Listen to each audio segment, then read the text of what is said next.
Après un premier épisode marqué par des stratégies opposées, des hésitations et quelques erreurs qui auraient pu leur coûter cher, les deux équipes n'ont plus le droit à l'approximation.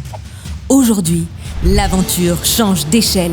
Je ne parle pas comme ça à mes enfants, je me parle comme ça ici. Moi, je n'accepte pas tout. On a 200 années de compétences des grands mécaniciens. Elon Musk vient et il révolutionne ce modèle. Notamment pour vous, j'imagine M. Ben Saoud. Pardon ? C'est M. Bin Massoud. Il faut être très vigilant avec ça. Allez, pensez aux bonus, les gars. Tu lèves les millions. Leur défi ? 500 millions d'euros à allouer, un portefeuille à bâtir sous pression et un seul rendez-vous client pour transformer une stratégie en un deal gagnant. C'est le moment de découvrir qui seront les finalistes de The Finance Games. Lors de leur première préparation en autonomie, les Rouges ont souffert de leur manque d'organisation. Cette fois-ci, ils ont appris de leur expérience passée. Ils s'organisent, pensent à la structure et arrivent même très vite à de premières propositions. Clémence prend le lead, les rôles se répartissent naturellement. L'esprit d'équipe semble unir les Rouges. Déjà, comment on structure la présentation en termes de... Au regard du contexte et de votre profil, voici les stratégies qu'on vous a... Qu'on vous propose. Qu'on vous propose, qu'on a fait, etc. En fait, il faut faire un plan de ce qu'on veut présenter. Dans un premier temps, il faut faire slide, rappel du contexte et du contexte du client et du contexte macroéconomique. C'est du storytelling, on a le contexte, comment se positionne le client dans ce contexte, et ensuite ça découle naturellement. Du coup, nous, au regard de ce que vous avez fait, hop, on vous propose ça. J'ai 3 profils à présenter. Le premier, c'est 45, donc c'est la stabilité, les entrées sur les côtés. La volatilité cible ici, c'est la plus faible, c'est entre 6 et 8%. Et l'overlay sur ce portefeuille, ça serait des puts légers, par exemple out of the money, des collars pour le coût réduit. Tu sais c'est quoi un collar ou pas ? Vous savez c'est quoi un collar ? Non. Achat de call, vente de put par exemple. Ok. La deuxième, ça serait un truc plus équilibré. Tu vois, ouais. Avec plus de dérivés du coup.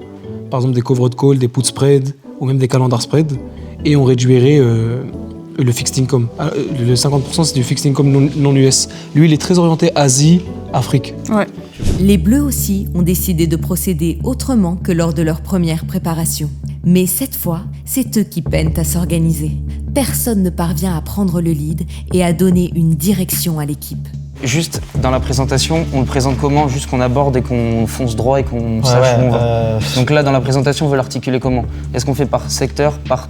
Vous voyez ce que je veux dire ? Ouais, bien sûr. D'abord, on a une problématique, ensuite, on a un contexte macro. Ok, ah oui, attends, déjà, là, on a fait sa situation. Son problème, c'est quoi ? C'est qu'il n'est pas assez diversifié sur les marchés. Il a résumé ça ici. Donc, motivation principale, donc, il veut une liquidité supérieure, diversification de sectorielle et géographique, exposition au marché développé, exposition au marché truc. Donc là, tu as ses objectifs. Vas-y, mais c'est juste, moi, j'aimerais bien qu'on se sache comment on va le répartir. Parce que là, j'ai peur qu'on fonce droit, qu'on s'enfonce dans nos trucs, mais après, le lien entre chacun. Enfin, vous... Oui, non, bien sûr. Donc, comme je disais, il faut juste écrire le plan déjà. Donc, on a une problématique. Je ne sais pas si vous voulez, je note ou l'un de nous note, je ne sais pas. Et quand la panique monte, les habitudes reprennent le dessus et la communication est rompue. Je voulais vous montrer quelque chose de très concret aujourd'hui, parce qu'on parle souvent de stratégie, d'investissement long terme, mais on passe moins de temps sur la partie pratique. Comment est-ce qu'on fait concrètement pour commencer à investir, et notamment dans les crypto-monnaies ? Alors voilà ce que je vais faire. Vous montrer comment ouvrir un compte BuyBTU et activer le Recurring Buy étape par étape. Avant de vous montrer le processus, il faut savoir que BuyBTU est une plateforme régulée MICA auprès de l'autorité des marchés financiers. Si vous souhaitez donc commencer ou continuer d'investir facilement dans les cryptos, c'est l'une des meilleures plateformes. Ok, maintenant passons à la partie pratique. Je vous montre comment faire. Une fois votre compte créé et vérifié, vous effectuez votre premier dépôt. Pour profiter des bonus, le dépôt minimum est de 100 USDC dans les 7 jours suivant votre inscription. Ensuite, direction la fonctionnalité Recurring Buy. Vous choisissez la crypto que vous voulez accumuler, Bitcoin, Ethereum ou autre. Vous définissez le montant que vous souhaitez investir à chaque fois et vous choisissez la fréquence. Et c'est tout. À partir de là, vos achats se font automatiquement selon le rythme que vous avez défini. Vous construisez votre position progressivement sans y penser. Pas de timing, pas de stress, juste une accumulation régulière sur le long terme. Et en passant par mon lien en description, vous recevez 20 € en Bitcoin et 20 USDC offerts dès 100 USDC déposés dans les 7 jours suivant votre inscription. Et le concours est toujours en cours. 25 gagnants tirés au sort pour se partager 2500 USDC. Donc créez votre compte via mon lien et remplissez le formulaire pour participer Les liens sont en description. Les rouges, eux, mettent la communication au cœur de leur processus de travail. Malgré le peu de temps et la pression grandissante, c'est dans la bonne humeur que se déroule leur préparation. Allez, pensez au bonus, les gars. Tu le veux, le million? Tu lui veux tes 10%. Je lui ai 10 000 euros. J'ai pas dit 10% de quoi. Cependant, l'équipe se concentre majoritairement sur le fond, au détriment de la forme, la prenant plutôt à la légère, en allant même jusqu'à déléguer la création des slides à l'intelligence artificielle. Déjà, on va enlever ce rouge de la slide. Quelle couleur? Je sais pas, bleu, foncé. Attendez, je vais réfléchir à une couleur qui peut bien parler... Violet, pour le Qatar. Ah ouais? Le Qatar, c'est pas marron. Non, c'est rouge, non? Le drapeau, il est marron, non? Mais non, attends, le drapeau du Qatar... Ouais, non, tu vois, il est comme ça. Ah ouais, Ah, trop c'est pas cool. violet, mais c'est bordeaux, Ah ouais, c'est rose, marron, un peu, je sais pas. Attends, c'est top ça. Après, en vrai, les slides, si tu veux, je peux les faire faire. Ouais, mais quand on fait faire des slides... Non, mais je lui fais y a faire, plein de fautes et tout. des latex. Là, il va faire les slides parce que sinon, on va perdre trop de temps à les faire. Ah oui, oui. Et ensuite, on pourra mettre les valeurs qu'on veut. Et une fois qu'on a les slides, on peut les utiliser comme point de départ pour faire la suite avec les parties plus techniques. Ouais, ouais. En fait, là, le truc, pour c'est Alexis. qu'il faut vraiment qu'on Je ait crois qu'il a fini. un support. Demande-lui, il faut, pour la slide, des titres de sous-parties. Ouais, ça, je lui ai dit contexte client, Voilà. contexte macro, et après, comment on se positionne et ce qu'on propose en détail. Voilà, très Ouais, bien. déjà, ça, c'est une bonne Très base. bien, très bien, très bien. Et là, on va gagner un temps fou. Et donc, du coup, il peut générer des graphes en même temps. Parce que Ouais. pour la répartition, donc en gros, voilà, maintenant il faut qu'on avance là. Franchement, ils vont se concentrer sur nous, ils vont pas aller à fond sur les slides. L'équipe adverse, elle, a écouté les mentors. Pour convaincre les clients, la forme sera cruciale. C'est pourquoi, malgré leur organisation encore assez individuelle, l'équipe bleue priorise les templates et accorde beaucoup d'importance à la présentation visuelle. Ils savent que l'apparence compte autant que leurs propos. Je te montre rapidement ce que j'ai déjà rempli. Donc, résumé, c'est ce qu'on a fait. Profil client et enjeu. Donc, j'ai mis les valeurs transmission, diversification, ouverture de risque, limiter les pertes non anticipées, contraintes réglementaires, enfin, les secteurs interdits, je sais pas quoi. Senior éviter le maintien. Enfin, du coup, il veut que ce soit fructifié, enfin, contre l'inflation, machin. Okay. Héritage, comité familial, appui sur des experts indépendants, appuyé par Alexis Moreau. On s'est mis dans la position des enfants et de leur avenir. De comment on voit leur avenir. Contraintes et cadre de décision, horizon assistant long terme pour transmettre, fructifier et hériter. Enfin, et assurer un héritage aux enfants. Assurer l'héritage. Un héritage. Familial, genre ça fait 4e génération et tout. Familial, je mets 4e génération. 4e génération. Ensuite, une partie obligataire. En gros, les taux japonais à long terme, ils ont des 4% et c'est très sécure. Et les autres, je les connais pas encore, mais je vais le faire. Des taux japonais, ok. Ce que j'ai fait rapidement, tant que vous parlez, j'ai fait la slide 2, profil du client et enjeu, et j'ai mis les 3 valeurs. Objectif prioritaire, transmission, contrainte majeure, diversification et couverture de risque, seniorité, maintien, héritage. Là, j'ai mis les 3 mots-clés des valeurs de notre banque. Non, mais comme ça le fait kiffer, tu vois, les pertes non anticipées. Donc là, au moins, les 2 slides sont déjà faites, c'est bien. Allez. Malheureusement, une nouvelle va venir interrompre le flot de leur préparation. Clémence, messieurs, je vous interromps très rapidement. Je viens d'avoir un coup de fil. Bon, donc du coup, il y a une confusion dans le dossier. Toute la partie sur l'automobile, on n'en parle plus. Enlevez-le complètement de votre allocation. Il vous reste très peu de temps, donc adaptez-vous et restructurez le pitch, mais on oublie l'automobile. C'est clair ? Très bien. Immédiatement, les 2 équipes intègrent l'information et se remettent au travail. Il reste 20 minutes aux 2 équipes pour finaliser leur présentation. Les rouges se montrent toujours aussi soudés, répondant aux questions des uns et des autres pour avancer. Comment t'as fait pour enlever l'automobile? T'as redistribué sur quoi? Sur semi-conducteurs et chaîne de valeur. C'est des secteurs sur le long terme, avec en plus la montée en puissance de la technologie, des IA, etc., des data centers. Il peut que y avoir de la demande dessus. Alternatif, ok. Ouais, c'est bon. Juste or et liquidité, ok, C'est ça, on peut or et cash. on peut le placer à 8%, ok. Non, mais c'est ce que t'avais dit, hors 3%. Alternatif, c'est dérivé, tu veux dire dérivé, c'est ça? Ouais. Ok, c'est parfait. Si vous voulez, moi je présente le contexte et le profil. Toi, tu gères les produits à balle. J'ai l'impression que tu es à fond dans ce que tu fais. Je lui expliquerai en fait. Toi, pour la couverture. tu nous le gères, le Alexis, là. Ouais, ça va être chaud en vrai. Des doutes commencent également à infiltrer l'équipe. Et douter face au client n'est pas envisageable. Tu veux présenter les frais ou pas, toi? Non. Okay. Les frais, ils arrivent à la fin. Attends, ou alors dans ce cas-là, si tu veux. je comprends rien à comment ça fonctionne les frais, moi, là. En fait, c'est pas ça. Soit catégorie par catégorie, on dit cette catégorie engendre à peu près 0,1% de frais. Voilà, Tu on vois. attend qu'il me pose la question. Il faut en parler. T'en penses quoi à la fin de chaque partie, on présente le pourcentage de frais que ça représente? Ouais, il faut. En fait, ils vont attendre ou alors ils vont nous poser la question si on Oui, l'a mais pas alors dans dit. ce cas-là, non, c'est toi qui présentes les produits. Et c'est tous les deux, tu vois. Moi, je préfère qu'on fasse un total à la fin. Bah, le total, il l'a mis au début. Hein. Ouais, non, mais je regarde par exemple au cas où il me pose plus de questions. Voilà. Ouais, mais c'est que j'ai façon, vraiment peur c'est qu'ils nous, c'est impossible de tout dire, qu'ils nous c'est- cookent sur des trucs techniques et tout. Et il va nous cook, hein. C'est ça, c'est à nous deux de gérer, je te mens pas. Ouais, mais ça va être chaud. De leur côté, les Bleus semblent avoir trouvé le rythme de travail qui leur convient. Ils ont réussi à faire de chacune de leurs personnalités une force et arrivent à dégager une vision claire.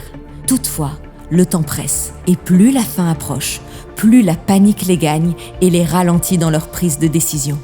Obligation collab, donc callable Ouais, sur et les SSA, obligation callable sur les SSA. Tu as l'acronyme SSA? SSEA. SS, Sovereign comment quelque chose Agency. SSA, ok. Obligation africaine callable sur SSA. Ouais, et asiatique aussi. Donc dans les Africaine, deux. et- Ouais. en fait, ça, c'est valable pour les deux marchés. Et on peut SSA. faire ça Ok, sur les parfait, deux marchés, parfait. même sur le marché européen Ok, aussi. ok. Donc partout c'est. Asiatique c'est très callable rentable. sur SSA, Ouais. diversification option, Maintenant, en fait, je suis en train de voir une façon de protéger en fait l'inflation. Assurer des réserves liquidité suffisantes pour la famille ou pour les dépenses courantes et les opportunités d'investissement nouvelles, en Ok, mode c'est s'il y a un truc qui excellent, change. excellent. Implication sur la location. Après, pas trop non plus, dans le sens. Bah, s'il voit qu'il y a Oui. une autre opportunité, il est très flexible. Non, mais le il mec. est censé. Enfin, il a déjà je sais pas combien de millions d'investis. Mais oui, oui. Mais Mais genre, s'il n'abusons veut mettre- pas sur la ouais. liquidité. Mais je suis d'accord, t'as raison. Vas-y, on va dire entre 5 et 8, quoi. Ouais, c'est ça. Vas-y, vas-y. Implication Ok, ok. sur la location, la diversification est la clé. Je crois que j'ai mal défini. Diversification entre actions, obligations et produits dérivés, tout en tenant compte de la corrélation et des contraintes sectorielles Ok, du nickel. client. Ok, excellent. Mais en vrai, il voulait beaucoup s'exposer sur l'equity, donc on va pas mettre beaucoup sur les bonds. Sur les bonds, je pense. Ouais. Ok, Faut, non, mais faut du mettre coup- en exergue aussi, on veut s'intéresser au Nikkei, il est bullish sur le Nikkei. Ouais. Et en fait, je suis en train de réfléchir à un endroit où il est bearish et puis bon, on allait dire pour ce hedging, Ok. on allait juste prendre un best tot sur les deux. Ouais, en ouais, fait. non, mais. Ok, ok. Je suis en train de mais, voir. mais donc, du coup, et c'est quoi? On met combien en Europe, combien en.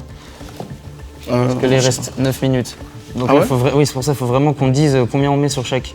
Donc il a. Bon, venez, on tranche. Europe et Asie, obligation investment grade, donc bien Ok. coté. Non, mais du coup, venez, on se dit Ouais, ouais. quelle répartition. Parce que, genre là, il reste 10 minutes. Ouais, Ok. il a mis C'est quoi? Genre, on met combien en Europe, combien en Asie, combien en Afrique, combien en truc et combien dans chaque? Là, j'ai l'impression qu'on fait semblant de pas voir qu'on va se prendre le mur dans pas longtemps. Genre, on fait quoi? Les candidats sont dans le sprint final. Auront-ils le temps de terminer leur présentation? Mais attends, mais juste les risques. Risques, je les ai mis, je les ai Non, mis. mais je sais. Oui, mais ils sont où là dans les pourcentages? Jusqu'au bout, ils auront affiné leur offre, préparé leur argumentaire, travaillé les slides et réparti le temps de parole. Si on donne juste les chiffres, Alexis va nous assassiner dessus. Jusqu'à la dernière seconde, ils ont donné leur maximum pour préparer la meilleure allocation. On peut pas tout savoir, donc faut juste gérer la réponse. On reste calme. Qu'ils soient prêts ou pas, il est l'heure pour eux de se présenter devant le client. Bonjour. Clémence, messieurs, c'est le moment. Bon, c'est bon, vous êtes prêts? On est prêt. Bon, fermez tout, de toute façon, là, faut qu'on y aille, faut qu'on soit chez le client dans 15 minutes. Donc on compte sur vous, j'espère que vous avez eu le temps de finaliser votre présentation. Allez, c'est parti. On se lance.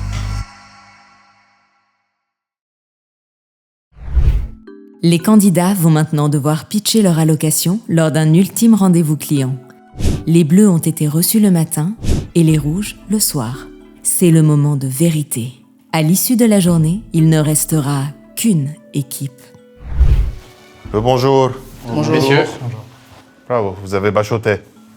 Le futur, c'est vous. C'est nous, c'est vous, c'est quoi? C'est vous. Alhamdulillah, c'est mes enfants surtout. Oui. Exactement. Tfaddal, Alexis, tfaddal. Ok, bonjour monsieur Ben Massoud, bonjour monsieur Moreau. Si vous me le permettez, assalamu alaikum. Alaykoum salam. Aujourd'hui, suite à notre premier entretien, nous sommes venus vous faire une proposition d'allocation patrimoniale. Pendant cette présentation, nous allons tout d'abord aller parler de la problématique et ensuite nous allons discuter de la stratégie que nous avons mise en place pour au final vous parler des différents risques associés à ces propositions en fait que nous avons faites. Oui, en effet, ce que nous avons compris, et votre priorité numéro 1, monsieur, c'est d'étendre ce patrimoine familial au marché financier, étant donné que vous avez une exposition très forte déjà sur le pétrole, sur l'immobilier ou d'autres classes d'actifs, mais que 7% du coup sur les marchés financiers. Là, c'est bien un peu récapitulatif rapide de ce qu'attend le client. Comme ça, s'il dit oui, on est sur la bonne trace. S'il dit non, ça permet de corriger. En tenant compte de vos objectifs, donc de transmission, donc, comme le TMH, et de financement pour vos enfants et vos vues haussières sur le marché. On a compris également que vous avez la logique suivante. Vous avez dit que vous étiez ouvert à tout. Et du coup, dans notre proposition, à tout ce qui va monter, Tout ce qui est intelligent, on va vous donner des propositions d'allocation intelligentes, comme vous le dites, avec une vue haussière, un cœur avec des actifs, des actions, obligations, qui va être aussi diversifié que possible pour éviter tous les risques macro associés, et qui va être stable dans le long terme d'ici vos 20-30 ans. Et l'idée de ce cœur de portefeuille... Attendez, stable, on veut du rendement quand même. Monsieur Bin Masoud cherche quand même des rendements assez conséquents. Un rendement stable, en effet. Et donc tout ça est résumé dans votre philosophie de gestion. On a compris que vous avez une vue haussière sur le marché. Vous voulez qu'à long terme, vous soyez exposé à une croissance positive de votre portefeuille. Pardon, et mais du à marché. quel moment vous ai-je dit que j'avais une vue haussière sur le marché? Vous vouliez avoir une vision long terme, être exposé à long terme. Oui, ça c'est autre chose, oui. D'accord, allez-y. Bon, il s'est pas démonté, ça c'est bien. Je pense qu'il aurait pu reprendre ce qu'il a dit différemment pour clarifier l'incompréhension, en fait. Et d'avoir, en fait, même malgré cette vue, avoir une certaine contrôle du risque avec des instruments financiers qui permettent de couvrir votre portefeuille. Et je laisse la parole à Monsieur Elie pour votre profil. Exactement, donc comme vous nous l'avez fait part tout à l'heure, vous avez la transmission qui est très importante vis-à-vis de vos enfants, donc vous voulez faire croître votre patrimoine. Donc pour ce faire, vous voulez évidemment du rendement, mais aussi avoir une diversification et des stratégies aussi de couverture qui vont permettre, en cas de scénario défavorable, de minimiser les pertes, tout en étant exposé à une hausse des marchés qu'on va vous exposer à venir. Et on est aussi conscient que pour vous, c'est important d'avoir une lignée dans l'héritage dont vous êtes le 4e et pour vos enfants aussi. Maintenant, Monsieur Bin Masoud et moi attendons du concret. Très bien, allons-y. Quoi, c'est vraiment mon bras droit, Alexis? C'est très long, Bin Masoud. C'est un démarrage en demi-teinte pour les Bleus. Ils ont commencé leur présentation depuis de longues minutes et n'ont encore rien proposé de concret. Mais avançons dans la journée, car de leur côté, les Rouges ont eux aussi connu un départ tumultueux. Alors, comment allez-vous? Jusqu'à présent, ça va. Ah, bon, j'espère que vous allez rester... J'espère que je vais aller mieux en sortant, surtout. Je suis sûre que vous allez aller mieux quand on va vous présenter ce que nous avons envisagé pour vous. Alors, sur la base de nos... C'est moi qui ne vois pas bien ou c'est quoi? Ouais, là, il y a eu des problèmes. Oui, on a eu des problèmes d'ordre technique. Comment ça, Monsieur Bin Mais Masoud? le plus important, c'est ce qu'on va vous mentionner à l'oral. Une erreur de style sur la première slide, c'est vraiment... on commence très très mal. Donc je ne regarde pas ça. Quand on vous le dira. On va vous À indiquer vos ordres, colonel. les moments. Ça, c'est... Wallah, mashallah, c'est... Alors, nous avons réfléchi... Je ne parle pas comme ça à mes enfants, je me parle comme ça ici. Allez-y. Et tout est permis ici. Pas toujours, pas... Moi, je n'accepte pas tout. Peut-être d'autres clients acceptent, moi non. Mais nous acceptons, c'est vous le client, c'est vous qui décidez. Pardon? C'est vous le client, c'est vous qui décidez. Justement. Donc je préfère que le ton soit adaptable et adapté. Clémence répond très bien aux objections. Elle garde le sourire en toutes circonstances, ce qui est très important. Alors, nous avons réfléchi à une allocation pertinente sur la base des discussions que nous avons eues et de votre dossier. Donc, nous avons réfléchi à un horizon intergénérationnel. Dans la mesure où vous voulez la préservation de votre patrimoine pour vos générations futures, donc une gestion prudente, disciplinée. Nous savons que la discipline, c'est très important pour vous, donc on va agir avec rigueur et discipline pour vos actifs. Et surtout une stratégie robuste pour résister aux chocs de marché, parce que nous savons que vous avez vécu de nombreuses crises. C'est pour ça que notre stratégie va s'avérer dynamique, quotidienne. On va vraiment mettre beaucoup d'investissements sur votre portefeuille et sur vos actifs. Qu'est-ce qui est quotidien? Pardon, je bug sur des mots parfois, mais ça j'aimerais comprendre. Par exemple, tout ce qui va impliquer, on va vous l'expliquer juste après, la couverture dynamique de votre portefeuille. En fonction de comment le marché réagira, on adaptera quotidiennement les proportions que l'on met dans le portefeuille. Mais si vous faites quelque chose de quotidien avec une réadaptation quotidienne, comment vous faites en termes de frais pour gérer ça? Parce que si on roule des positions sur des dérivés en daily, c'est pour ça qu'on a fait des estimations de frais. On vous donnera un intervalle de valeur de frais de gestion. D'accord. La réallocation quotidienne, c'est vrai que c'est pas très fréquent de faire ça. D'un point de vue de la répartition des actifs, donc on est parti sur justement 42% d'actions pour générer du revenu, On a exclu les valeurs US parce qu'on savait que votre famille est très exposée actuellement sur les valeurs US, que vous ne voulez pas continuer à être exposé là-dessus. Et aussi, objectif de diversification. Alors, pardon, je vous interromps. Actions, j'ai 210 millions en actions, 130 encore développés US, ex-US, 120 en Asie, donc j'ai 210. Les 40 millions, ils sont dans votre poche pour l'allocation quotidienne. Comment? Non, on a eu des difficultés techniques dans la génération de Là, slides. c'est des sommes. Vous savez, mon fils qui veut être astronaute à 7 ans, il peut faire ces additions-là, de tête. Oui, c'est vrai. C'est vrai qu'il y aura des choses à revoir là. Surtout de faire des sommes, je veux dire. Non, ces sommes-là, elles sont... Si déjà on donne la place et la chance aux enfants, les senior bankers sont pas là, si c'est pour faire des additions, il faut qu'ils savent à côté, faire. il y a un gribouillage, je comprends pas. À droite, il y a des additions qui sont des soustractions, apparemment. Bon, là, il y a un moment donné, il faut perdre le sourire parce que c'est pas très marrant. Il faut reprendre le côté plus sérieux. Là. Mais à l'issue de ce rendez-vous, on va vous envoyer un dossier complet avec... Mais moi, l'important, c'est ce rendez-vous, pas à l'issue. Oui, peut-être il n'y aura pas d'issue à ce rendez-vous. Oui. En vrai, ne vous inquiétez pas, le plus important, ça reste les chiffres en gras. Donc les chiffres en dessous, c'est, puisqu'on a une réallocation qui va être quotidienne ou hebdomadaire, ces chiffres-là peuvent légèrement changer. Mais l'ordre de grandeur principal, c'est le chiffre qui est en gras. Donc du coup, 210 millions d'actions, 190 millions en obligations. Vous allez comprendre quelque chose. Pour moi, c'est un peu compliqué quand on me dit ne regarde pas à droite, ne regarde pas à gauche, regarde en bas, regarde le gras, regarde l'italique. Je ferme les yeux, on me met comme le cheval, comme mon cheval, moi, on me met les ouillères et je vous fais confiance, je vous écoute. En plus, j'entends pas bien. Je comprends. Bon, poursuivez. Les rouges payent très cher leur stratégie. En mettant l'accent sur le fond, ils ont perdu le client sur la forme. Heureusement, le rendez-vous ne fait que commencer et rien n'est joué. De leur côté, les bleus ont-ils réussi à rentrer dans le concret de leur offre? Eh bien, oui et non. Donc en effet, si vous voulez du concret, on va passer à notre approche, qui est une approche par scénario macro, comme vous étiez intéressé par un macro, et je laisse la parole à Jordan. Ok, donc sur cette approche des scénarios macroéconomiques, nous avons en fait le scénario central qui est le scénario dans lequel nous sommes présentement. Donc après la crise post-Covid, on a remarqué un certain ralentissement dans l'économie. Et là, on voit une certaine croissance qui commence à arriver peu à peu. Cependant, il faut aussi prendre en compte que pendant notre discussion, vous l'avez dit, souvent on a eu des up and downs, donc on a eu des moments bien et des moments qui n'étaient pas bien. Donc c'est des scénarios aussi qu'il faut prendre en compte lorsqu'on va vous proposer, on va vous faire des recommandations ou vous présenter notre stratégie. Donc c'est tous ces éléments-là que nous avons regardés afin de pouvoir vous proposer des produits et faire des recommandations qui sont adéquates.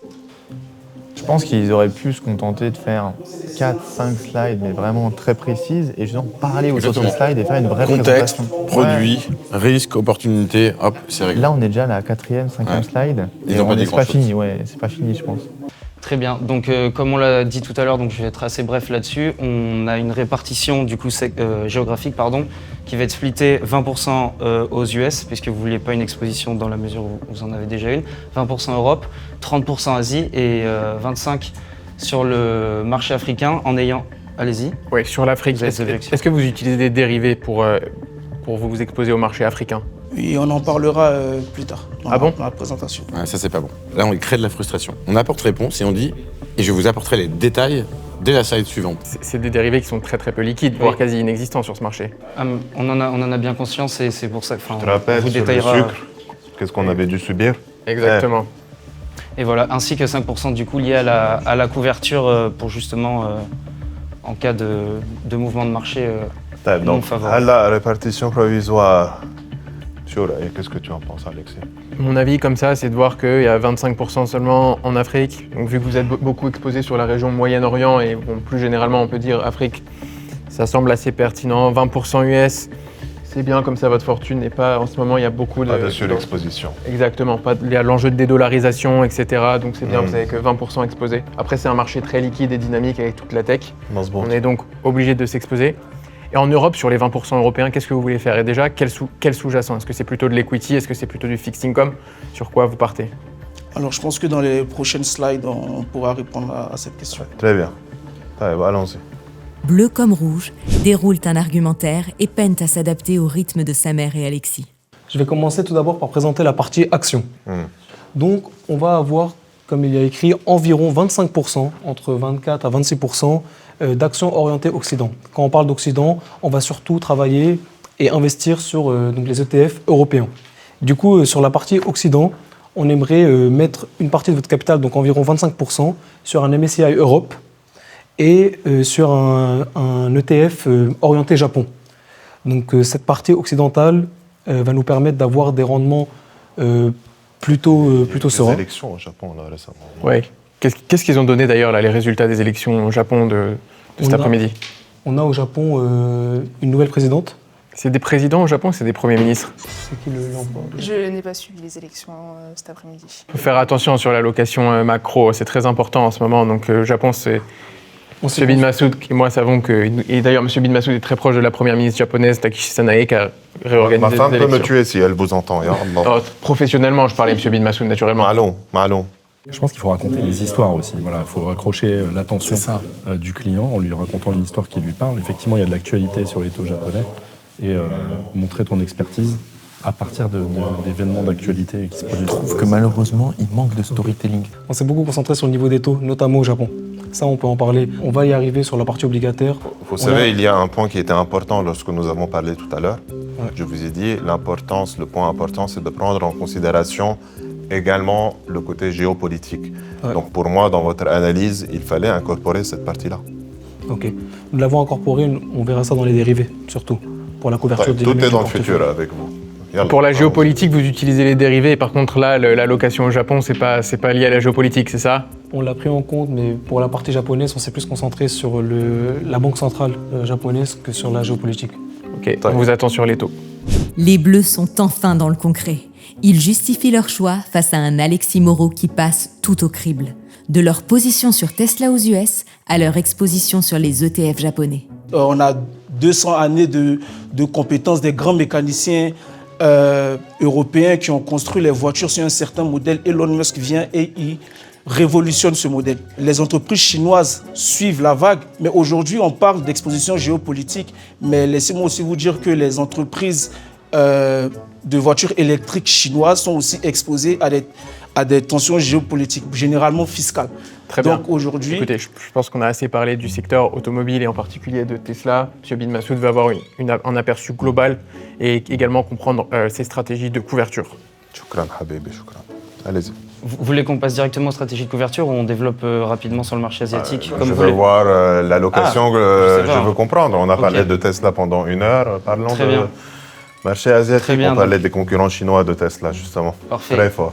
Donc sur le marché asiatique, pour être exposé, on a pensé qu'une bonne opportunité, ça pouvait être de s'exposer sur les ETF, donc sur les indices en Asie, donc avec le Nikkei au Japon, le Hang Seng, le Nifty en Inde, le Kospi, qui sont des indices qui ont très bien performé cette année. Et quel type de frais vous prenez si la fortune de M. Bin Masoud est allouée sur des ETF? Pour les ETF, les frais sont très faibles puisque c'est juste en fait le spread d'achat et de réplication de l'indice. Donc c'est de l'ordre de combien? De 1 bips, de 10 bips, de 1%? Non, c'est faible, c'est de l'ordre de 2-3 bips. Ok, très bien, ça me semble compétitif. Ouais, surtout sur certains marchés, c'est bien. Ouais. On a aussi remarqué une hausse de taux au niveau du Japon. Donc les obligations japonaises à long terme ont un yield très haut. Donc là, par exemple, il y a eu un bond de 40 ans émis qui a un yield supérieur à 4%. Pardon, mais pourquoi vous n'allez pas sur le Vietnam, par exemple? On va dire les territoires connus en Asie, c'est bien, mais il n'y a pas d'excitation, je dirais. Vous voyez? Vous avez raison, mais on a décidé d'avoir... J'ai toujours raison.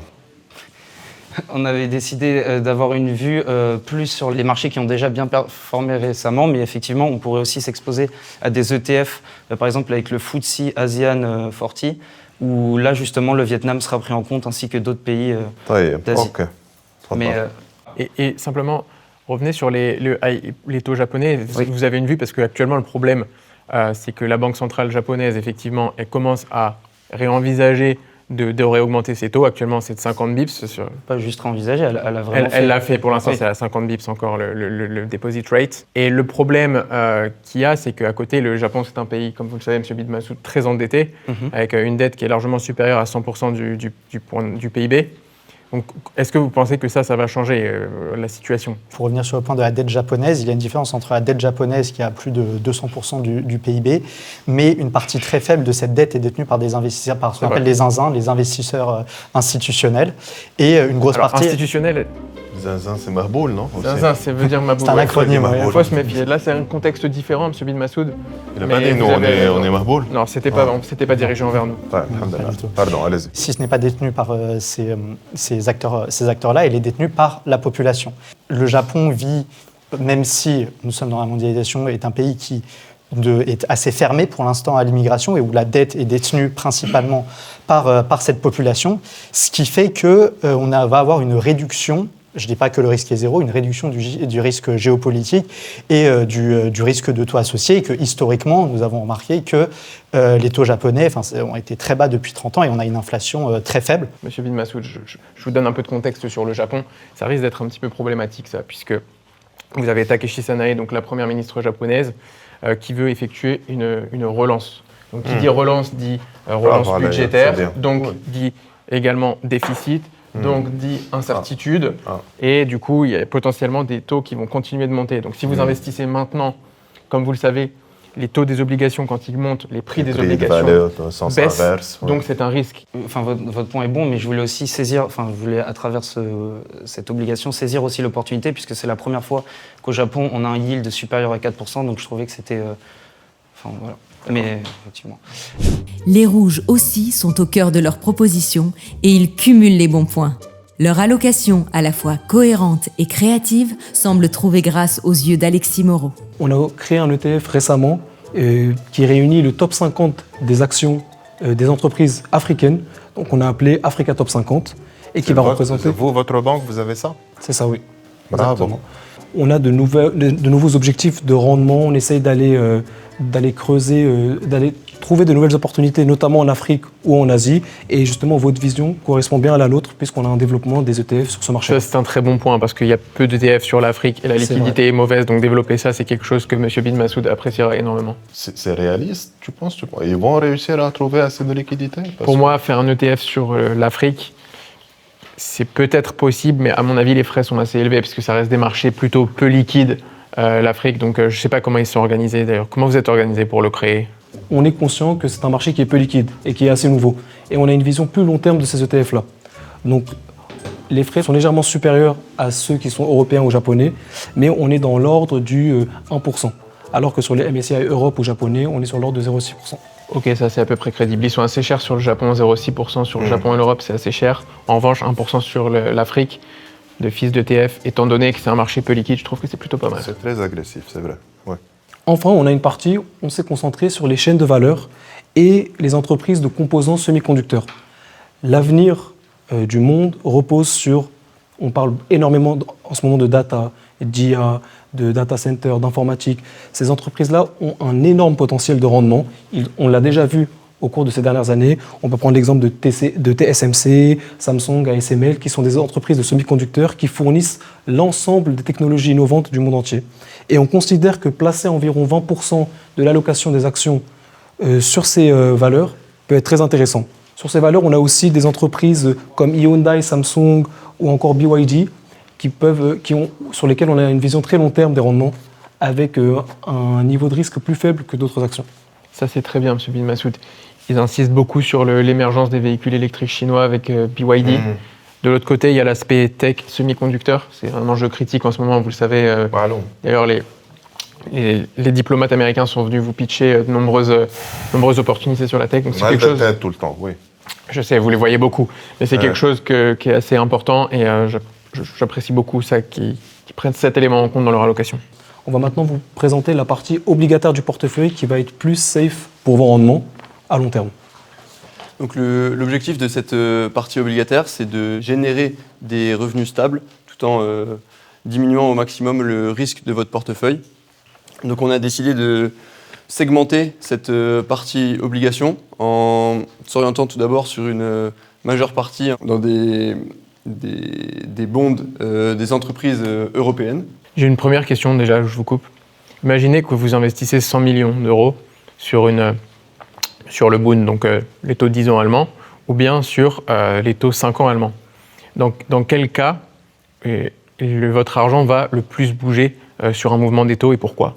Eh bien, je dirais que votre argent va le plus bouger pour des obligations où la maturité est grande. Ok, parfait, très bien, c'est une bonne réponse et j'apprécie. Ils connaissent bien les obligations.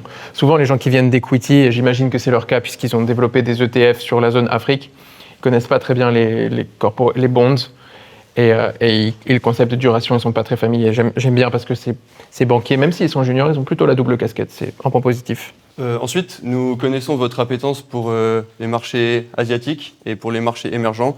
Donc, nous avons aussi incorporé des obligations qui s'appliquent sur ces marchés. Et enfin, nous avons choisi de partir sur une partie d'obligations souveraines de pays développés. C'est des obligations très sûres, donc encore une fois, atténuer le risque du portefeuille en gardant un revenu stable. C'est la dernière ligne droite. Les bleus finissent d'exposer leur stratégie d'investissement et les clients, qui devraient maintenant avoir une vue globale de la proposition, continuent d'exprimer des interrogations et des réticences. Mais ici, on va vous présenter en fait quelques produits et dire comment ils pourraient potentiellement être intéressants pour vous. Par exemple, si vous avez une vue haussière par rapport à un certain marché, vous avez la possibilité en fait de vendre un produit, de rentrer dans un contrat qui vous permet de pouvoir vendre. Monsieur, vous nous avez dit que si on a une vue haussière, on peut vendre des puts. Ce qui est vrai, mais là, vous nous avez pitché que des vues haussières. On est long de tous les indices et en plus, vous voulez vendre des puts. Donc là, vous doublez le risque. Faire très attention. Non, c'est une possibilité. En fait, on est en train de proposer en fait les différents produits qui pourraient potentiellement intéresser M. Ben Massoud. Donc avec un put, il récupère en fait une prime. Et il est quand même, il garde sa vue haussière. Comme il peut acheter un produit call qui lui permet en fait de rentrer dans le produit call que je suppose que vous connaissez. Aussi, en fait, on peut avoir des produits qui sont sur plusieurs sous-jacents. Ce qui me dérange simplement, c'est que là, donc vous pitchez une allocation qui est très très longue. Derrière, vous appelez stratégie de couverture. Enfin, l'idée des dérivés, là, c'était pour faire de la couverture sur l'allocation. J'allais demander. Et vous nous pitchez du short put. Là, on est sur de l'inverse de la couverture, oui, en fait. Mais en fait, on viendra sur la couverture. C'est effectivement le deuxième point. Donc, on montre qu'avec les produits dérivés, il n'y a pas que la couverture, mais on peut aussi spéculer. Ok, très bien. Alors, on ne dit pas spéculer, on dit investir. On peut par exemple avoir un Rainbow, donc c'est une stratégie multi-asset. Donc, dans ce panier d'actions, on donne à chaque sous-jacent, on peut se mettre d'accord et se dire, par exemple, en fonction de la performance du sous-jacent. Alexis, on avait fait Rainbow une fois, non? Oui, on avait fait. C'est pas que multi-asset, non? On avait fait parfois sur Equity aussi. Sur Equity aussi. Oui. D'ailleurs, moi, là, ce qui me dérange un petit peu, parce que là, ils nous font la liste de toutes les stratégies qui existent, mais nous, on veut savoir ce qu'ils vont mettre dans la location de vos 500 millions. C'est très bien. Moi, j'ai un cours. On veut pas une liste complète, on veut savoir où va l'argent, là, concrètement. Moi, j'ai un cours de finance de marché où, machallah, vous connaissez bien, mais ça va où dans mon portefeuille, ça? Là, Ilian, il a soufflé à Jordan la réponse. On va voir s'il a soufflé la bonne réponse ou la mauvaise réponse. Ce qui ira dans votre portefeuille, c'est plutôt la couverture. Donc, pour pouvoir protéger en fait votre portefeuille, vous pouvez utiliser des stratégies d'options, vous pouvez utiliser des options. Donc, par exemple, une stratégie qu'on appelle protective put. Donc, vu que vous êtes peut-être acheteur, donc vous êtes peut-être long d'un certain sous-jacent, vous voulez vous protéger d'une baisse. Et dans ce cas, vous décidez en fait d'acheter un put. Si le put rentre dans la monnaie, vous pouvez protéger votre capital. Ouais. Mais monsieur, j'aimerais également entendre vos collègues qui sont très peu visibles parce que je sais qu'ils ont également travaillé sur la stratégie et j'aimerais savoir ce qu'ils pensent du protective put puisque vous nous aviez dit que c'était eux qui étaient les spécialistes du protective put. Comme c'est une stratégie de couverture, elle va forcément coûter plus cher qu'une action avec un delta de 1 normal. Et du coup, comme elle va coûter plus cher, on va avoir le problème, c'est qu'on va avoir un upside limité sur cet actif, sur cette stratégie financière. Et imaginez que vous avez un protective put, disons par exemple sur le S&P, même si M. Bin Massoud ne veut pas être trop exposé aux US. Si vous savez ça, à votre avis, il va coûter moins cher si le strike du put est à 90 ou moins cher si le strike du put est à 80? Alors si on baisse... Il va coûter plus cher si le strike il est à 90. Et il faut, à votre avis, pour avoir une idée d'ordre de grandeur, si vous achetez un put à 100, par exemple, vous dites on veut un protective put parce que là vous nous présentez un peu ça comme la stratégie magique. Si on achète un put à strike 100 et que le S&P monte, donc on gagne de l'argent et s'il baisse, on ne perd pas d'argent. À votre avis, il faut que le S&P il aille au minimum à combien pour que la stratégie soit rentable, c'est-à-dire qu'on ait amorti le put qu'on paye. Ça va dépendre de la volatilité du sous-jacent. C'est vrai. Si vous prenez une volatilité implicite, par exemple, à 20% et qu'on dit que ce protective put, c'est sur 20%, un an. Une dizaine de pourcents. Ok. Une dizaine, 8. C'est à peu près ça. En utilisant la formule d'approximation. Donc là, vous voyez à la monnaie. si on utilise ça, si vous souhaitez vous couvrir à 100%, c'est-à-dire qu'il faut que le S&P performe d'au moins 10% pour que votre argent commence à fructifier. Ça rentabilise, oui. Voilà, donc c'est des événements qui arrivent, mais en moyenne, le S&P il performe à peu près 8-9% sur le long terme. Donc c'est trop prudent comme allocation, ça. Donc il faut aller chercher des puts avec des strikes un petit peu plus bas. Portés par un Daniel qui ne lâche rien, les rouges sont eux aussi proches de conclure. Leur allocation séduit, mais ils doivent rester vigilants aux incidents diplomatiques. Maintenant, ces valeurs futures, notamment pour vous, mais j'imagine, M. Ben Saoud, vous aimez beaucoup l'or. Pardon ? C'est M. Bin Massoud. Monsieur Bin Il faut Massoud. être très vigilant avec ça. Et par ailleurs, en plus, on rentre dans les clichés, mais allons-y, oui. Donc j'aime beaucoup l'or, oui. J'ai mon chameau qui gagnerait de l'or. Je ne dirais pas le chameau, mais je dirais vos réserves, par exemple. Les réserves d'eau de dans le chameau, pays. c'est ça? Non, pas dans le chameau, mais dans votre compte bancaire, par exemple. C'est une valeur. On sait qu'historiquement, dans vos pays, l'or a une certaine importance. Il est important partout. L'or, c'est la valeur, comme vous dites, refuge, qui a la même valeur partout. Mais allez-y, continuez. Poursuivez votre raisonnement. Cette valeur refuge va nous permettre, en cas par exemple de fort stress sur le marché, de forte baisse, on retrouve une corrélation historiquement négative avec les actions. Ça va nous permettre de couvrir notre portefeuille et de dégager encore plus de rendement. Il est très important aussi de garder une part, on considère, de cash et de collatéral dans notre portefeuille, aux alentours de 5%. Pourquoi ? Ça va nous permettre tout d'abord d'avoir une certaine liquidité et de saisir de nouvelles opportunités. Et ça va nous permettre aussi de couvrir dynamiquement les portefeuilles, on va le voir juste après, avec les produits dérivés ou les futurs. Ça va nous permettre aussi de remplir ou de vider les différentes marges. Et donc, il est intéressant de garder 5% de cash dans votre portefeuille chez nous. Ok, ça me semble pertinent, ça, M. Bin Massoud, c'est important. Et puis en plus, vous pouvez saisir des opportunités qui arrivent tactiquement. C'est très bien. Enfin, on peut finir par une partie qui va énormément nous intéresser, notamment au 21e siècle. Le reste m'intéressait aussi, ne croyez pas, même s'il y avait beaucoup d'erreurs. Cette partie va nous permettre de survivre à toutes les crises et à de grosses baisses. Voilà. Ça arrive, la partie technique. On va répartir environ, sur cette partie donc produits dérivés overlay, environ 10% du portefeuille. On a différentes stratégies en tête, en fonction des actifs, en fonction des marchés et en fonction aussi des différentes décisions des banques centrales, par exemple. On peut par exemple prendre tout ce qui est put spread. Ça va nous permettre de profiter d'une légère baisse, par exemple, des actifs, tout en étant couvert au cas où. Donc sur cette stratégie, nous n'allons pas perdre beaucoup d'argent si l'actif sous-jacent augmente, mais nous allons dégager un bénéfice en cas de baisse. Très bien. Et c'est quoi l'intérêt, monsieur, du put spread par rapport au put, tout simplement? Parce que ça protège moins bien, du coup. Le put spread, par exemple, en fonction de où on le place dans la chaîne d'options, il peut aussi coûter moins cher. Voilà, c'est ça que je voulais entendre. Exactement. Parfait, il coûte moins cher. Et pour directement faire la transition avec ce que vous dites, qui intègre le client. Voilà, effectivement, il attire dans le monde un peu plus Daniel complexe. est très bon sur le storytelling, sur la gestuelle. Oui, il m'attrape. L'une des stratégies qui va être très importante, ça va être des puts donc out of the money. On considère à peu près le prix de ces puts out of the money dans notre portefeuille de 0,1%. Ok. Enfin, on a une partie qui est primordiale dans notre portefeuille. Vous investissez en dollars, monsieur. Nous avons plusieurs actifs que l'on va investir dans différentes devises. Et on veut aussi se couvrir contre la variation donc, de ces niveaux de devises. Comment on va faire? On a des produits dérivés qu'on appelle swap, donc des swaps de taux. Et admettons que tout est en yen japonais, supposons, pour faire l'hypothèse. Dans ce cas-là, du coup, naturellement, vous vous retrouvez long du yen ou short du yen, si vous hedgez pas?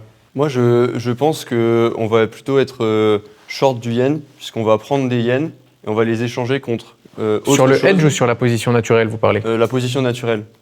On va les échanger contre autre chose. Bah là, non, c'est plutôt l'inverse. Si vous achetez des indices, ce qui est important dans cette stratégie, et ce qui est plutôt là, en l'occurrence positive, mais que visiblement vous semblez ignorer, c'est que si vous êtes long du yen naturellement, vous vendez le yen et vous achetez du dollar, le yen, c'est une devise qui a un taux d'intérêt qui est élevé ou faible? Il est faible. Il est faible, Il est plus faible qu'aux US. Donc vous vendez, donc c'est comme si vous empruntiez un taux qui est faible, et derrière vous achetez du dollar en face, et c'est un taux qui est plus élevé.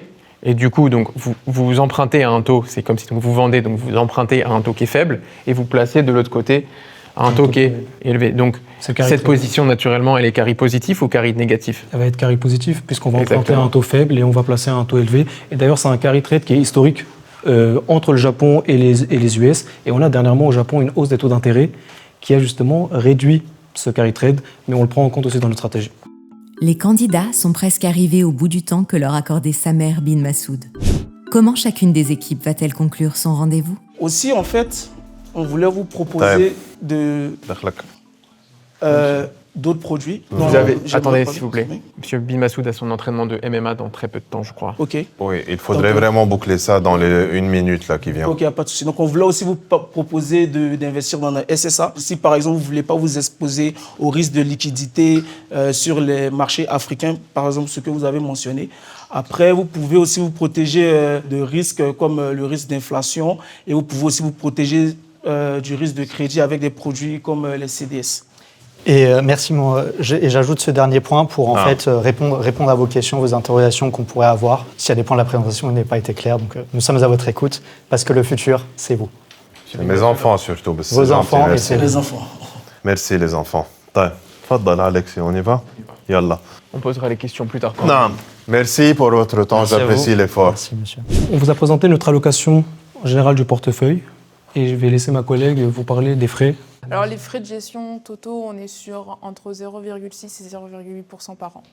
C'est bien, écoutez, si vous avez des dérivés, c'est plutôt pas trop mal. Après, je suis étonné. C'est total.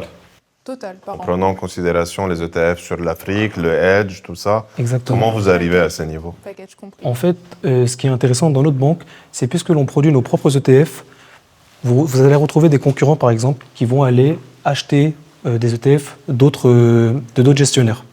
Et du coup, ils vont payer des frais de gestion en plus qui vont évidemment les mettre à vos frais. Et des fois, ils ne vont pas vous le montrer, ils ne vont pas le mettre en avant. Puisque nous produisons nos propres ETF, les seuls frais que nous allons mettre en place, c'est la couverture au sein de l'ETF, la réplication qu'on va mettre en place. Et du coup, on arrive à faire baisser les frais totaux de votre portefeuille. C'est un point qui est non négligeable. C'est non négligeable. C'est intéressant. Il vous reste suffisamment pour financer la Formule 1 de votre fils? Pas assez. On va faire en sorte. Les rendements feront en sorte que vous pourrez le faire. Ça dépendra. Et ça se trouve, ce sera la fusée aussi. Les deux peut-être, j'espère pour vous. On va voir, Inch'Allah, comme on dit. Habibi, nous avons une réunion là, tout à l'heure. Il va falloir aller. Oh, c'est vrai, il est déjà très tard. Monsieur bin Masoud, je vous laisse conclure. Merci pour votre présentation. Vous avez mis du travail. Nous vous tiendrons au courant, vous le savez. C'est quelque chose qui est très compétitif et nous vous reviendrons. Merci d'avoir pris le temps d'écouter notre présentation et on a hâte de vous revoir bientôt. Le sort des deux équipes est désormais entre les mains de Samer et Alexis. En très peu de temps, Bleu et Rouge ont dû cerner les besoins et la personnalité d'un client exigeant pour répondre au mieux à ses demandes. Avant de connaître le verdict final, voyons comment les candidats ont vécu cette épreuve. J'ai trouvé l'exercice assez technique, mais mes coéquipiers et moi, on s'en est sortis du mieux qu'on pouvait. Ouais, l'exercice, il était quand même challengeant. À titre personnel, j'aurais voulu faire mieux. J'ai aussi peur qu'à la fin de l'entretien, ils ne partent pas avec une vue claire de ce qu'on veut leur proposer. Et je pense que ça, c'est quand même quelque chose qu'on a un peu raté. Pour des juniors, et encore plus pour des étudiants qui ne vont pas encore être en poste, on n'aurait pas pu fermer, on a fait une bonne présentation. Enfin, le public ne voit pas sûrement les contraintes de temps, de pression, etc. J'invite le public, voire le jury, à se prêter à cet exercice et vous verrez que c'est très compliqué, même quand vous avez ChatGPT, même quand vous avez des slides, c'est pas évident. On a quand même tenu la barre tout le long, quoi. C'est déjà pas mal. Je pense faut du mental. Non, mais si t'as pas le mental, tu craques et tout. Je pense au vu du niveau de l'épreuve, je dis pas que l'autre équipe va se démonter, mais... Ouais, après cette épreuve, je vais mettre résistance au stress en gras sur mon CV parce que on a prouvé qu'on pouvait quand même s'adapter. Je pense que c'était aussi l'un des critères et on espère faire mieux que l'autre équipe et voilà, se retrouver en finale. Monsieur Massoud et Monsieur Moreau, je crois que ce sont des profils réels, mais ils jouent extrêmement bien et ils nous mettent bien sous pression et c'est ce qu'on attend quand on veut participer à la demi-finale de Finance Games. Celui qui m'a donné le plus de fil à retordre est Samer, parce que Alexis, on peut s'attendre à des questions techniques qui sont tout à fait légitimes, mais les variations d'humeur du client, c'est un petit peu plus imprévisible. Les questions d'Alexis, elles sont techniques, mais elles ont une réponse, alors que tout ce que peut faire son client, c'est difficile parfois de trouver la réponse et la réaction adaptée. L'allocation d'actifs était plutôt logique, elle était respectée. On a pris en considération ce que le client voulait, ce qu'il ne voulait pas, et donc je suis globalement satisfait de l'allocation de notre portefeuille. Pour les petites erreurs dans la présentation, C'était dû à un manque de temps. On s'y attendait un peu sur les slides, c'est ce qu'on a fait en dernier. Et donc on s'est pris des petites remarques qu'on aurait pu éviter. Ça nous a beaucoup déstabilisé, surtout que notre client a vraiment pas hésité du tout à mettre le doigt sur ses erreurs et à appuyer là où ça faisait mal. Donc d'entrée, on va dire qu'on commençait mal. Clairement, au fil du temps, on a réussi à reprendre la main sur cette présentation, notamment grâce à Daniel. Je pense que tu pourrais te mettre à ma place au milieu. Tu as été le pilier de ce trio. Je pense que le client s'est décontracté à la fin, donc, et puis on n'a pas été déstabilisé, on a gardé le sourire, c'est l'essentiel. Le dénouement est proche. Samer et Alexis ont convoqué tous les candidats pour leur annoncer le gagnant. Bonsoir à vous. Merci pour votre travail. Merci pour vos efforts. Bonsoir. Alexis et moi, nous avons beaucoup parlé et nous avons fait notre choix qui se portera avant tout. J'aimerais vous dire que j'étais donc dans ce rôle de Samer Ben Masroud. Je suis Samer Merrej. J'ai plus de 20 ans d'expérience dans les marchés et depuis peu, en fait, je me suis lancé dans des aventures entrepreneuriales entre la France et mon pays d'origine qui est la Syrie. Et de mon côté, Alexis Potonnier, j'étais trader chez SquarePoint en buy side et maintenant j'ai créé mon fonds Epsilon Capital et c'est pour ça que j'ai eu l'occasion d'essayer de vous challenger sur les différentes assets classes puisque maintenant je fais du multistrat et j'ai essayé de vous challenger sur l'ensemble du panel, ce qui était assez technique et je sais dans votre rôle d'étudiant complexe de tout appréhender l'environnement et les différents assets classes. Voilà, c'était pas un exercice facile, je pense.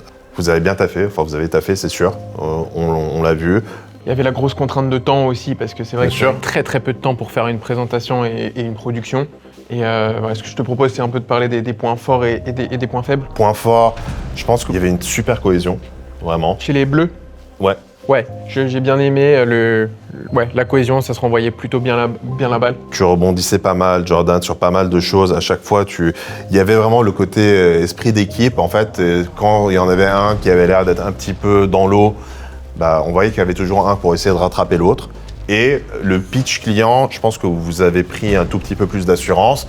Vous avez intégré cette donnée que vous avez un type un peu exubérant face à vous et qu'il fallait faire avec. Et sans faire de faux pas. Donc c'était une bonne réaction à ce niveau-là. Et c'est vrai qu'à la fois, il faut écouter le client, mais en même temps, il faut savoir défendre ses convictions. Et tu as été bon en disant que mais Tesla, en fait, on n'achète pas des véhicules électriques comme BYD, on achète le futur. Et même si je ne suis pas d'accord à titre perso avec cette théorie, au moins ça tenait bien debout.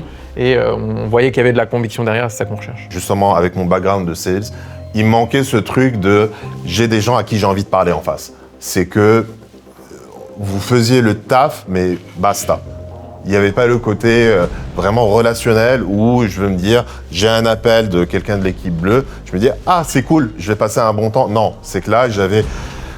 Bon, ça veut dire que là, ils vont m'appeler, il faut que je passe 10 minutes à parler technique sur les marchés, ça va pas me faire kiffer.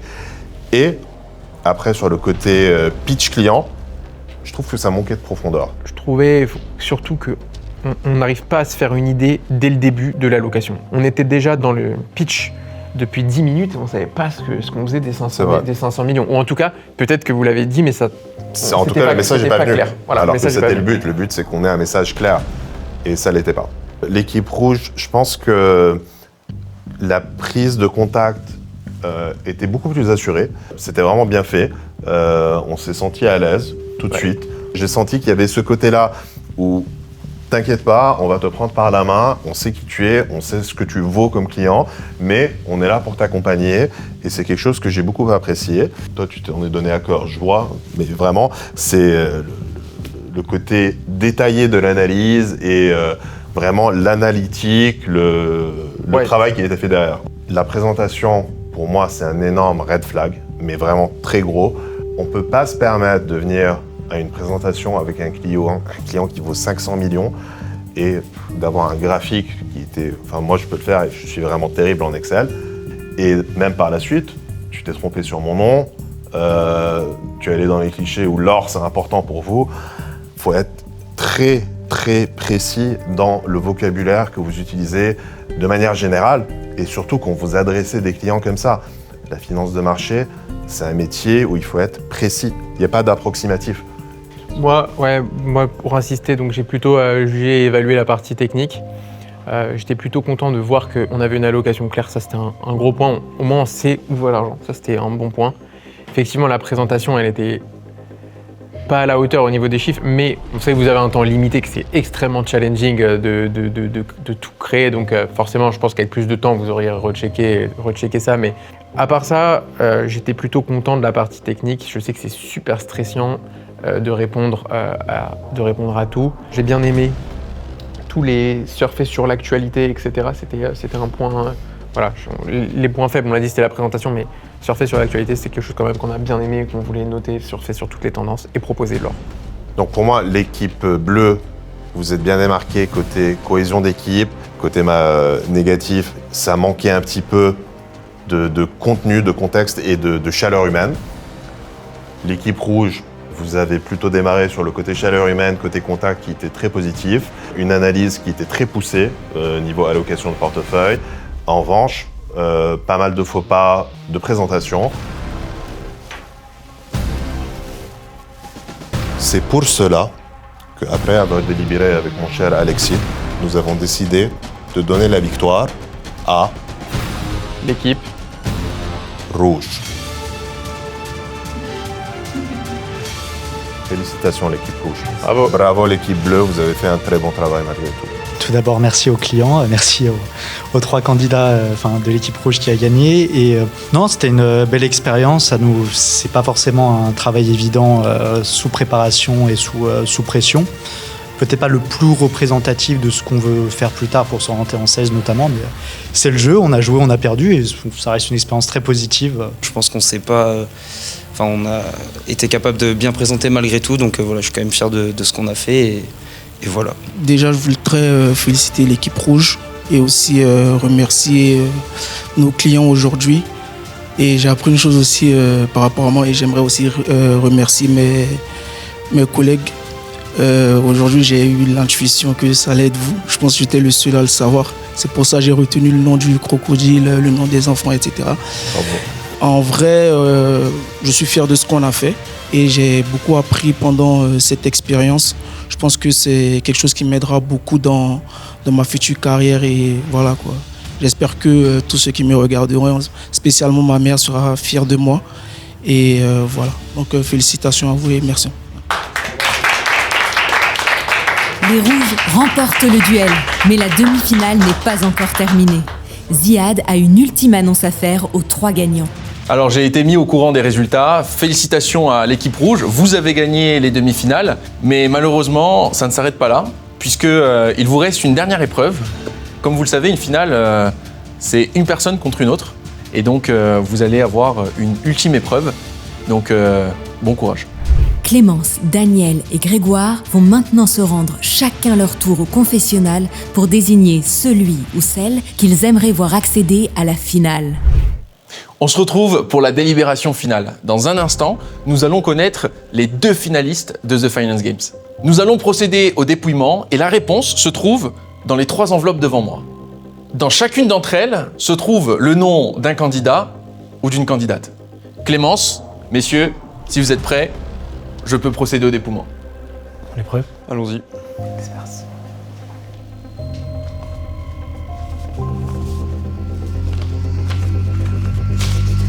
Pour la première enveloppe, nous avons Grégoire. En finale, j'aimerais être avec Grégoire. Clémence, au niveau fit, au niveau contact client, elle était largement meilleure. Elle est très à l'aise pour s'exprimer, pour présenter ses idées. Et Grégoire, au niveau de la technique, est meilleur. Et je suis un candidat qui favorise la technique. J'aimerais avoir une belle finale, puisque je considère que j'ai des bonnes connaissances théoriques, et que lui aussi, et j'aimerais avoir une belle finale. Procédons pour la deuxième enveloppe.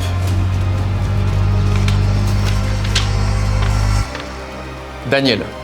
Daniel, j'aimerais bien t'affronter en finale, pas pour le duel, mais pour ton mérite. Je pense que tu as clairement les épaules pour gagner The Finance Game. Donc je te donne ma place en finale. Enfin, je te laisse la possibilité d'aller en finale. Comme vous l'aurez compris, le nom dans cette enveloppe peut déjà être décisif.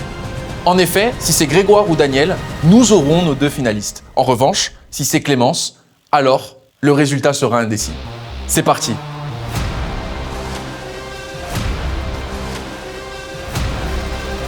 Et dans cette dernière enveloppe, c'est Daniel. Si je participe à la finale, j'ai envie que ce soit avec Daniel, tout simplement parce qu'aujourd'hui, il a prouvé qu'il en avait toutes les capacités et il a prouvé qu'il méritait sa place ici. Il nous a beaucoup aidés, c'était sans aucun doute, l'élément central de notre équipe aujourd'hui. Et voilà, je serais honoré et très content de partager cette finale avec lui, essayer de nous départager. Bravo Daniel, bravo Grégoire, félicitations. Vous accédez à la finale de The Finance Games. Est-ce que vous voulez réagir à chaud peut-être, Daniel ? Moi, j'aimerais réagir tout d'abord en commençant par remercier mes deux camarades, puisqu'aujourd'hui, j'ai rencontré deux personnes formidables, honnêtement. Chacun a pu compléter les faiblesses de l'autre. On a pu s'entraider durant les deux entretiens, et donc je les remercie beaucoup et je les oublierai pas. Et toi, Grégoire ? Moi, je voudrais commencer par remercier Clémence, parce que même si on est deux à aller en finale, faut pas oublier qu'aujourd'hui, on a gagné, on était un trio. Donc un grand merci à toi, Clémence. Et un grand merci à toi aussi, Daniel. Je pense qu'aujourd'hui, on a vécu tous les trois une journée difficile, intensive, et j'étais content de passer cette journée avec vous. Un petit mot peut-être, Clémence, sur cette élimination ? Moi, je suis ravie que Daniel et Grégoire aillent en finale. Personnellement, s'il y avait eu mon nom, je me serais désistée. Parce qu'ils méritent amplement tous les deux d'aller en finale et j'ai adoré travailler avec eux aujourd'hui. C'est vraiment des personnes pointues sur le plan technique et humainement formidables. Donc vraiment, c'était mes bros sûrs, comme on dit. et franchement, merci beaucoup pour cette journée. Vous méritez vraiment, les garçons, bonne finale. Messieurs, je peux également vous dire que j'ai hâte de visionner cette finale et de enfin avoir le grand gagnant de The Finance Games. En tout cas, merci et je vous dis à très vite pour la finale de The Finance Games.